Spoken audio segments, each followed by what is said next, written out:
Maxime, who's the speaker that followed on from my presentation, that was quite high level, but it was quite insightful nevertheless. Particularly some of the conversation around how you might fulfill into Europe over a period of time.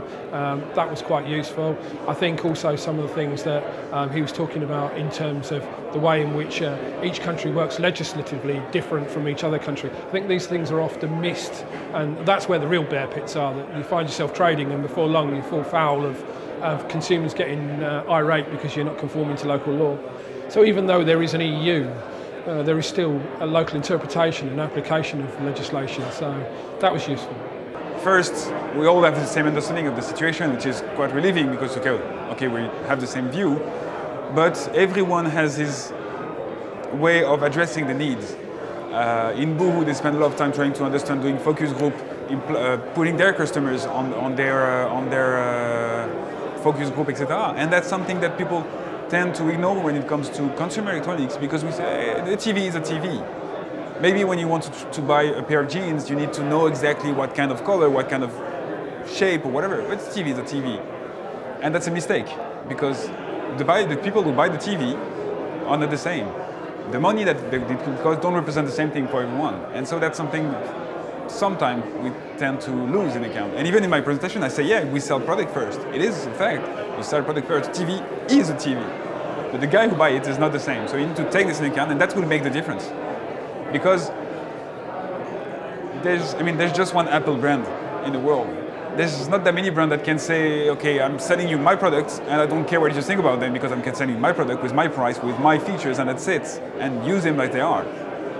They are the only one who can do that. All the brands have to actually talk to the customers and do what the customers want, and that's always good to be reminded of that. Yeah, it's amazing what you can pick up in a matter of an hour, and just hearing stories about challenges that people face, similar across different merchants, but every merchant has unique challenges, and trying to identify where a business process or a technology can help solve some of those gaps and benefit the overall organization.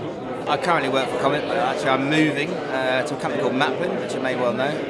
So I'm interested in quite a lot of the stuff today in terms of internationalisation and that piece. I'm also interested in platform.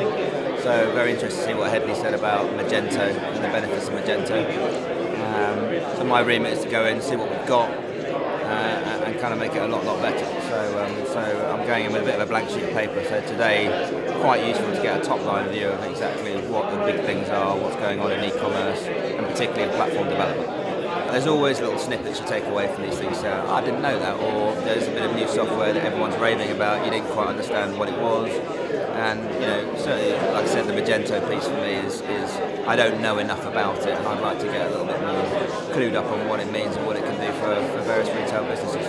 There's a lot of stuff I know, but it's just reasserting what I thought I know and hearing it from different people, and hearing kind of lots of people in the UK market, e-commerce market, talk to each other, and there's a lot of word of mouth. So it's great to hear what the latest thoughts are from really senior people and really people that are kind of driving the changes in the UK at the moment.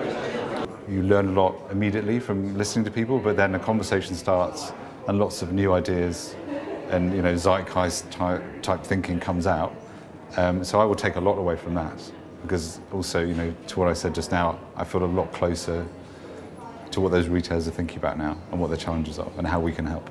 It was interesting because the first person that registered for the conference I spoke to, and I said, useful, and he said, our business is just about to go international. So what Chris and Maxime spoke about in terms of the challenges and the issues and the approach that you could take to going pan-European, I now know exactly the risks and challenges that I'm going to have to overcome in our business as we go international. So, excellent.